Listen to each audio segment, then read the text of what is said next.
அனைத்து நல்லுள்ளங்களுக்கும் என் அன்பான வணக்கங்கள். நான் உங்கள் இந்துமதி உதயகுமார். இப்போ நாம் பார்க்க இருக்கிற கதை புது வரவு. வாங்க கதைக்குள்ளே போகலாம். நித்யஸ்ரீ மகாதேவனோட கணீர் குரலில் லேப்டாப் வழியாக வந்துக்கிட்டு இருந்த அந்த பாடலை அனுஜா தன்னால் முடிஞ்ச அளவுக்கு கூட சேர்ந்து பாடிக்கிட்டு இருந்தா. அஜு, கிளம்பு, லேப்டாப்பை மூடி வை. நேற்று வாங்கிட்டு வந்த ஜூஸ் பெரி பேக்கெட் எடுத்து ஸ்நாக்ஸ் பாக்ஸில் வை. போய் பால்கனி டோரை சாத்திட்டு கேஸ் ஆஃப் பண்ணிட்டியான்னு செக் பண்ணு. துப்பட்டாவை எடுத்து போடு. எழுந்துரு அஜு, சொல்லிக்கிட்டே இருக்கேன், இன்னும் லேப்டாப்ல என்ன பண்ணிக்கிட்டு இருக்க அப்படின்னு அவளோட கணவன் 7 கட்டளைகளை பிறப்பிக்க அவ 7 ஸ்வரங்களுக்குள்ளேயே தன்னையே தொலைச்சி உட்காந்துக்கிட்டு இருந்தா. பாவா எவ்வளோ அழகாக பாடியிருக்காங்க பாருங்களேன். எனக்கு பிடிச்ச முருகனையும் கிருஷ்ணனையும் ஒரே பாட்டில் புகழ்ந்து பாடியிருக்காங்க. வேறு யாருமே இப்படி பாடினது இல்லை தெரியுமா அப்படின்னு 100வது முறையா அந்த பாட்டோட பெருமையை தன் கணவனுக்கு எடுத்து சொல்லிக்கிட்டு இருந்தா. சரி சரி, இந்த பாட்டை காரில் போகும்போது திரும்பவும் கேட்கலாம். ஆஃபீஸுக்கு நேரம் ஆயிடுச்சுடா, ப்ளீஸ் எழுந்து வா அப்படின்னு கெஞ்சாத குறையா அவன் கையை பிடிச்சு எழுப்பினா அவளோட கணவன் நிஷாந்த். இதோ முடிய போகுது, இன்னும் ஒரே ஒரு நிமிஷம்தான், முடிஞ்சதும் மூடி வச்சுட்டு ஓடி வந்துடுறேன், ப்ளீஸ் பாவா அப்படின்னு அனுஜா சொல்ல நிஷாந்த் 10 வினாடி எதுவுமே பேசாமல் அமைதியாக இருந்தான். ஆனால் அந்த மௌனம் அவளை ஏதோ செய்ய அவசர அவசரமாக லேப்டாப்பை மூடி வச்சுட்டு அவன் சொன்ன வேலைகளில் 1-2 விட்டுட்டு அவசர அவசரமாக தன் கணவனை தேடி ஓடினான். அவங்களோட வீடு 2 படுக்கை அறை கொண்ட ஒரு வீடு. வீட்டில் இருக்கிற சின்ன படுக்கை அறையை ஒட்டி இருந்த ஒரு ஜன்னல் கதவை மூடிக்கிட்டு இருந்த நிஷாந்த் கிட்ட போனான். அவன் பின்பக்கமாக போய் அவனை உரசிக்கிட்டே, போகலாமா, நான் ரெடி அப்படின்னு மெதுவான குரலில் சொன்னான். மஞ்சள் கலரில் டாப்பும் மெரூன் கலரில் பேண்ட்டும் அதுக்கு மேட்சிங்காக ஒரு ஷாலும் போட்டுக்கிட்டு அவ்வளோ அழகு பாவையாக நின்றுக்கிட்டு இருந்தா அனுஜா. மலர துடிக்கிற ஆப்பிள் மரத்தோட தளிர் போல கண்கள், மொட்டா இருந்தாலும் நுனியில் சிவந்திருக்கிற தாமரை மொட்டு போல சின்ன மூக்கு, மலர்ந்ததும் மலராத ரோஜா மலர் மாதிரி கன்னங்கள், முழுசாக மலர்ந்து சுகமான சுவை தர மாதுளங்கனி மாதிரி உதடுகள், மாதுளை முத்துக்களை தோக்கடிக்கிற வண்ணத்தில் முத்து முத்தா பூத்திருந்த பச்சரிசி பற்கள். அவளோட அழகு மீனியை பார்க்கறதுக்கே ஒரு தனி சுகமாக இருந்தது. கண் கொண்டு பார்க்குறவங்களுக்கு குளுமையான அழகு காட்சி தர தேவதை. அப்போது கட்டினவ கண்ணுக்கு மின்ன மாட்டாளா என்ன? அதுவும் கல்யாணம் முடிஞ்சு 6 மாதமே ஆன நிலையில் பக்கத்தில் நின்றுட்டு இருந்தவளோட அழகில் மயங்கி இருந்தவன் அவளோட நெருக்கத்தில் கிறங்கி போய், நான் ரெடி இல்லை அப்படின்னு முணுமுணுப்போட தன் மனைவியை தன் கைக்குள்ளே இறுக அணைச்சிக்கிட்டான். பாவா, என்ன இது காலையிலேயே, அதுவும் ஆஃபீஸ் கிளம்புற நேரத்தில்?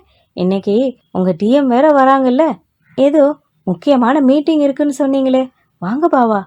அவள் விஷயத்த சொன்னாலே தவிர ஆனால் அவளுடைய குரல் குழஞ்சுதான் இருந்தது.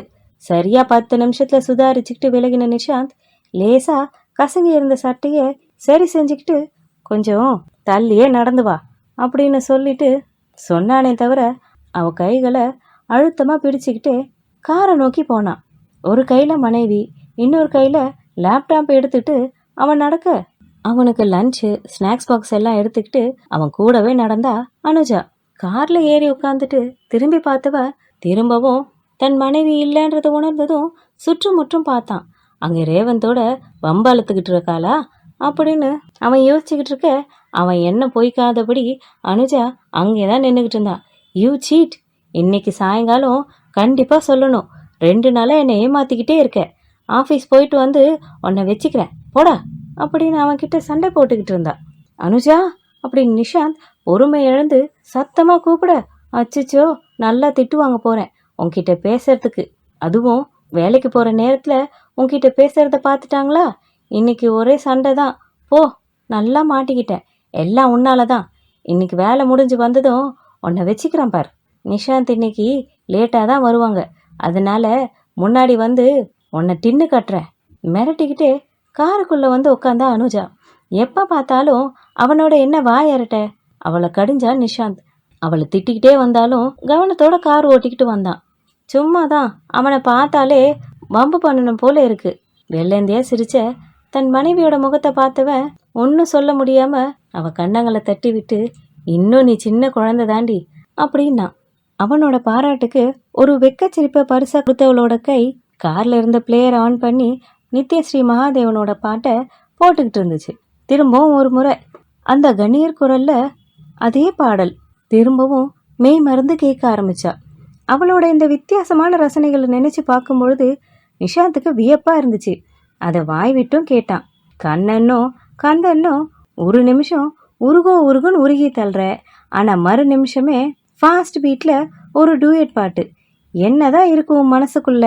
அவன் வியந்து கேட்க, அப்பாவை பிடிக்கும்ன்றதுக்காக உங்களை பிடிக்கலன்னு இல்லையே, எனக்கு 2 பேரையும் ரொம்ப ரொம்ப பிடிக்கும். அது மாதிரி தான் இதுவும். சிரிச்சுக்கிட்டே ஒரு பெரிய விஷயத்த ரொம்ப சர்வசாதாரணமா சொன்னான். ஆனா தான் சொன்னது பெரிய விஷயம்னு அவன் நினைச்சிருக்கவே மாட்டான். அவன் கேட்ட கேள்விக்கு சாதாரணமா ஒரு பதில், ஒரு எடுத்துக்காட்டோடு சொன்னான். அவ்வளவுதான். அதுக்காக எதிரே இருக்கவங்க மனசை கஷ்டப்படுத்தணும்னு ஒரு வார்த்தை கூட அவ வாயிலிருந்து வராது. என்னத்தான் அவங்க தன்னை எவ்வளவு புண்படுத்தி இருந்தாலும் அவங்களோட வார்த்தைகளுக்கு இவளே ஒரு காரணம் தேடி அதை நியாயப்படுத்திக்கவும் செஞ்சுக்குவா. புரிதல் குணம் ரொம்பவே அதிகம் இருந்துச்சு அவகிட்ட. இதையெல்லாம் யோசிக்கும் பொழுது நிஷாந்துக்கே சில நேரம் வியப்பாகவும் பல நேரம் வருத்தமாகவும் இருந்திருக்கு. சிட்டியை தாண்டி 40 கிலோமீட்டர் தொலைவில் இருக்கிற அவங்களோட ஆஃபீஸை நோக்கி வண்டியை செலுத்திக்கிட்டு இருந்தான் நிஷாந்த். டோலை கடக்கும் பொழுது தன் கவனத்தை அங்கே இங்கன்னு திருப்பல. டோல்ல அவன் பணம் கட்டிட்டு வேலையெல்லாம் முடிச்சு வண்டியை அவன் அங்கேருந்து நகர்த்திட்டு ஒரு 10 நிமிஷம் டைம் எடுத்துக்கிச்சு. அந்த கேப்ல அனுஜா தூங்கியே போயிருந்தா. ஆனா எப்பவும் பண்ற மாதிரி அவளோட தலையை வருடி கொடுக்காம இன்னைக்கு கொஞ்சம் அவளை சீண்டி விளையாடி பார்க்கணும்னு தோண அனுஜாவை கிச்சு கிச்சு முட்டி எழுப்பினா. என்ன பாவா அப்படின்னு சினங்களோட அவ கண் விழிச்சு பார்த்தா. என்ன தூக்கம்? அவ கண்ணத்தை கிள்ளிக்கிட்டே கேட்க, நைட்டு 2 மணி வரைக்கும் டபுள் ஷிஃப்ட் பார்த்துட்டு நானே பிரிஸ்கா இருக்கேன், உனக்கு என்ன தூக்கம்? எழுந்துரு அப்படின்னு அவன் சொல்ல, அது சரி, என்னமோ நீங்க மட்டும் தனியா வேலை பார்த்த மாதிரி இப்படி பில்டப் தரீங்களே. கண்களை கசக்கிக்கிட்டே எழுந்தா. உன்னை பாப்பான்னு கூப்பிட்டத இப்போ வாபஸ் வாங்கிக்கிற அப்படின்னு கணவன் சொல்ல, இப்போ எதுக்கு எழுப்பினீங்க? எனக்கு தூக்கமா வருதே அப்படின்னு அவன் சினுங்க. நான் மட்டும் தூக்கத்தை எல்லாம் விட்டு முழிச்சுக்கிட்டு கார் ஓட்டிட்டு வரணுமா? நீ ஜாலியா தூங்கிட்டு வருவியா? வா வந்து நீ கார் ஓட்டு சொல்லிக்கிட்டே கார் ஓட்ட வேகத்தை குறைச்சி ஒரு ஒதுக்குப்புறமா நிறுத்தினான். அதுக்குள்ளே அனுஜா, அச்சிச்சோ நான் மாட்டேப்பா, ரோட்ல எவ்வளோ காரு, எவ்வளோ பெரிய லாரி பஸ் எல்லாம் போகுது, என்னால முடியாது, ஐயோ நான் வரமாட்டேன்பா அப்படின்னு அனுஜா பயத்துல சொல்ல, ரோட்ல கார் பஸ் எல்லாம் போகாம நண்டு நரியுமா போகும்? வண்டி ஓட்டுறவன் எல்லாம் மனுஷனா தெரியலையா என்ன? அடி பிச்சிருவேன் ராஸ்கல், மரியாதையா வந்து வண்டி எடு அப்படின்னு அதட்டலோட டிரைவர் சீட்ல இருந்து இறங்கி பின் சீட்ல போய் உக்காந்துக்கிட்டான். ப்ளீஸ் நிஷு, எனக்கு ரொம்ப ரொம்ப பயமா இருக்கு. ஆஃபீஸ் போனதும் அங்கே வேணும்னா ரயில்வே ஸ்டேஷன் ரோட்ல ஓரமாக உங்களுக்கு ஓட்டி காட்டுறேன். ப்ளீஸ் பாவா, என் செல்லுல தயவு செய்து என்னை விட்டுருங்களேன், எனக்கு நிஜமாவே ரொம்ப பயமா இருக்கு அப்படின்னு கண்களை விரிச்சுக்கிட்டு அவன்கிட்ட மன்றாடி கெஞ்சினா. நிஜமாவே அவள் பயந்து தான் போயிருந்தா. அதுக்குள்ளே அவள் கண்கள் கூட லேசாக கலங்க ஆரம்பிச்சிருந்தது. அவள் இப்படி அரண்டு மிரண்டு போகிறதுக்கு இன்னொரு காரணமும் இருக்குது. வண்டி ஓட்டுறதுக்கு பயந்தது மட்டும் இல்லை, நிஷாந்த் ஒன்று நினச்சிட்டான்னா அதை சாதிக்காமல் விடமாட்டான்றது தான் அந்த பயத்துக்கான காரணம். பயம்னு ஓட்டாமலே இருந்தா எப்போதான் நீ ஓட்ட போகிற? மரியாதை வந்து வண்டி எடு அப்படின்னு திரும்பவும் சொல்ல, அவன் பேச்சை கேட்காம அந்த சீட்டையே அழுத்தி பிடிச்சிட்டு உட்காந்துட்டு இருந்தா. மாட்டேன் அப்படின்னு அவன் அங்கேயே தான் உட்காந்துக்கிட்டு இருந்தா.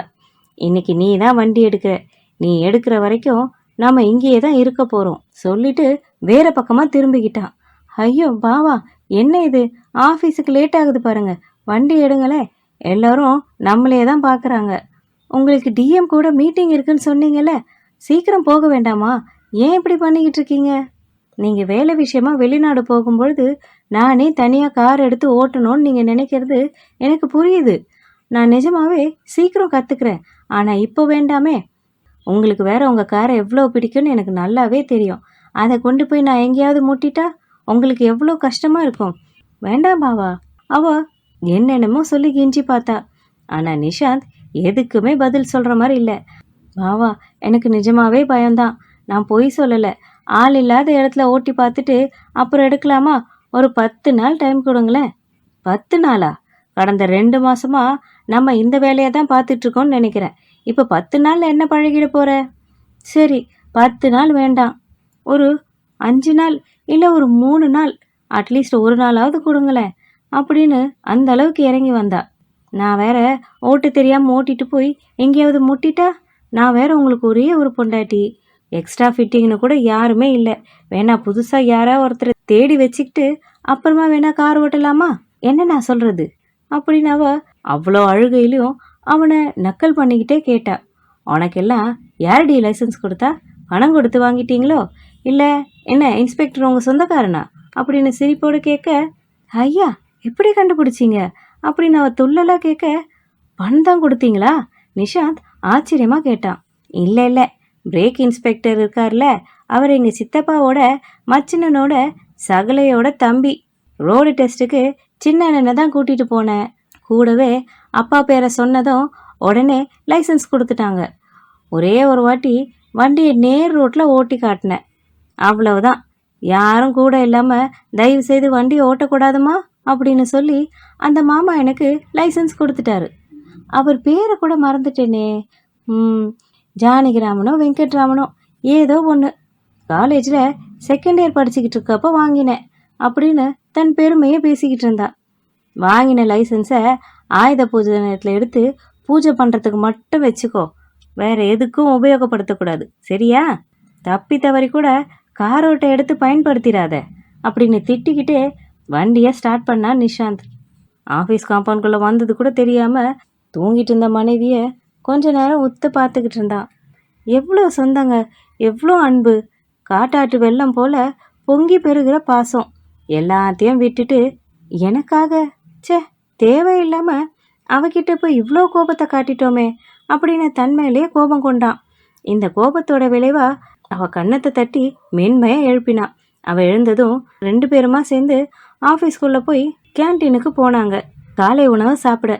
தனக்கு வந்த இடியாப்பத்தை அரையங்குறையமாக தின்னு வச்சுட்டு நிஷாந்தை பார்த்து முழிச்சிக்கிட்டு இருந்தா. நிஷாந்த் கிட்டேருந்து திட்டு விழுமேன்னு நினச்சிக்கிட்டு அவனையே பார்த்து முழிச்சிக்கிட்டு உட்காந்துட்டு இருந்தா.